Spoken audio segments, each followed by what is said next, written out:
दुर्गा सप्तशती 12वां अध्याय। देवी बोली, जो पुरुष एकाग्र होकर स्तोत्रों से नित्य मेरी स्तुति करेगा, उसकी सभी बाधाएं मैं निसंदेह नाश कर दूंगी। और जो मधु कैटभ का नाश, महिषासुर का घात एवं शुंभ निशुंभ इन दोनों का वध आदि का कीर्तन करेंगे, और जो एकाग्र होकर अष्टमी, चतुर्थी, नवमी तिथि में भक्ति पूर्वक इन मेरे उत्तम चरित्रों का महत्व सुनेंगे, उन्हें किसी प्रकार का अनिष्ट स्पर्श नहीं कर सकेगा। ना पापों से उत्पन्न आपत्तियां उन्हें दुखित कर सकेगी, ना दरिद्रता प्राप्त होगी, ना प्रिय का वियोग होगा, शत्रु भय नहीं होगा, लुटेरे तथा राजा से भी कोई भय नहीं आएगा, और ना शत्रुओं से, ना अग्नि से, जल राशि से भी भय ना होगा। इसीलिए मेरा महत्व एकाचित्र होकर पढ़ना चाहिए एवं भक्ति से सदा सुनना चाहिए। मेरा चरित्र परम मंगलदायी है। महामारी से उत्पन्न सभी उपद्रवों को तथा तीनों तापों को मेरा महत्व शांत कर देता है। मेरी जिस मंदिर में मेरा ये महत्व पढ़ा जा रहा हो, उस स्थान को मैं कभी त्याग नहीं करती। वहाँ मेरा सदा सन्निधान रहता है। बलिदान, पूजा, अग्नि होम एवं महत्वों में इन मेरे सारे चरित्रों का पाठ करे और श्रवण करे। इस प्रकार से विधि जानकर अथवा बिना जाने बलि, पूजा, हवन आदि जो भी कुछ करेंगे, उसे मैं तृप्ति पूर्वक ग्रहण कर लेती हूँ। शरद काल में मेरी वार्षिक महापूजा की जाती है। उस अवसर पर जो मेरे इस महत्व को भक्ति के साथ सुनेगा, उसकी सभी बाधाएं निवृत्त हो जाएगी और वो धन धान्य पुत्र आदि से सुयुक्त हो जाएगा। मेरी उस पर कृपा होगी, इसमें संदेह नहीं है। मेरे इस महत्व को, मेरी उत्पत्ति की पवित्र कथाओं को एवं युद्ध में मेरे पराक्रम को जो मनुष्य सुनेगा, वो सर्वदा निर्भीक हो जाएगा। मेरे महत्व सुनने वाले पुरुषों के शत्रु नष्ट हो जाते हैं, कल्याण प्राप्ति होती है और कुल आनंदित रहता है। सभी शांति कर्मों में स्वप्नों देखने पर, ग्रहों की दारुण पीड़ा होने पर मेरा महत्व श्रवण करे, उसके सभी उपद्रव शांत हो जाते हैं। ग्रहों की दारुण पीड़ाएं निवृत्त हो जाती है। मनुष्य का देखा हुआ बुरा स्वप्न सुख स्वप्न हो जाता है। बाल ग्रहों द्वारा पीड़ित बालकों के लिए यह महत्व शांत कर देता है। मनुष्य में फूट हो जाने पर या महत्व मित्रता करने में परम उत्तम है। सभी दुराचारियों के बल को भली भांति नाश कर देता है।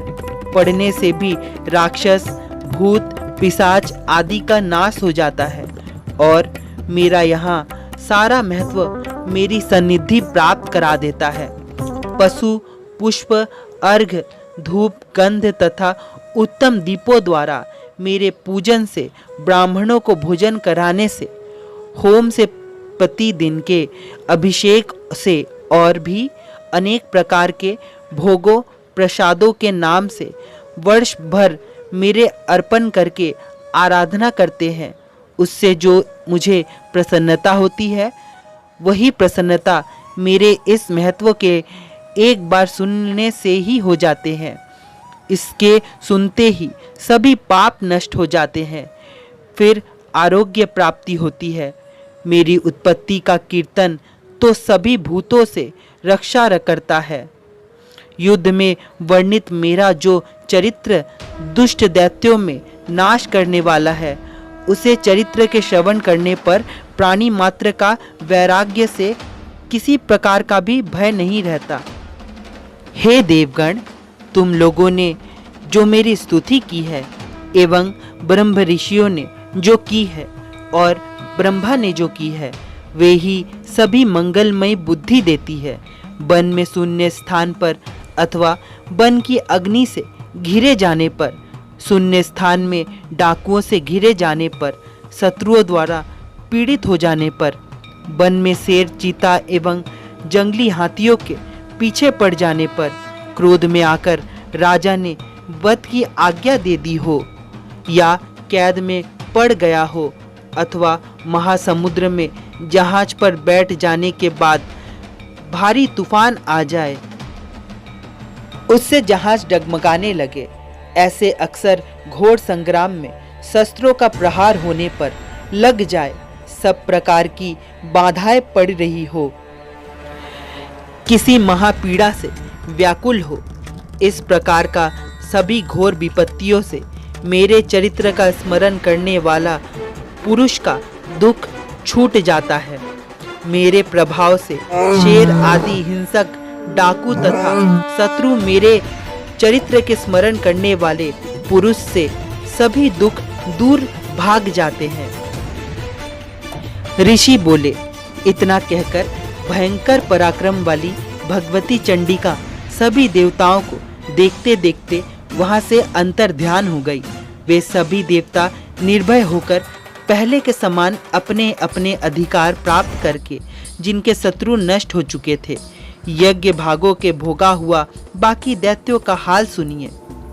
जबकि देव शत्रु शुंभ युद्ध में मारा गया, जो शुंभ जगत के विध्वंसक पर तुला हुआ था, अतुल भयंकर पराक्रमी दैत्य था, उसके मारे जाने पर और फिर महापराक्रमी निशुंभ के भी मारे जाने पर बाकी बचे कुचे दैत्य पाताल भाग गए। हे राजन, इसी प्रकार भगवती जगदम्बिका नित्य स्वरूप देवी पुण्य पुण्य प्रकट होकर जगत की रक्षा किया करती है। ये देवी जी विश्व को मोहित कर रखी है, वही जगत को पैदा करती है, उसी के आगे प्रार्थना करने पर संतुष्ट हो जाते हैं, फिर विज्ञान एवं ऋषि प्रदान करते हैं। हे राजन, उसी ने ही सारे संसार को व्याप्त कर रखा है। महाप्रलय काल में महामारी के स्वरूप से ही यही देवी ब्रह्मांड भर में व्याप्त हो जाती है, वही समय समय में महामारी हो जाती है। अब अजन्मा होते हुए भी सृष्टि रूप हो जाती है, वही सनातनी देवी समय समय पर प्राणियों को स्थित किया करती है। मनुष्य के उन्नति के समय वही देवी घर घर में वृद्धिदायक लक्ष्मी रूप हो जाती है, फिर अभाव के समय विनाश के लिए अलक्ष्मी दरिद्रता भी बन जाती है। पुष्प, धूप, गंध आदि सामग्रियों से पूजी हुई फिर स्तुति करने पर यही देवी धन, पुत्र, धर्म में गति आदि प्रदान करती है।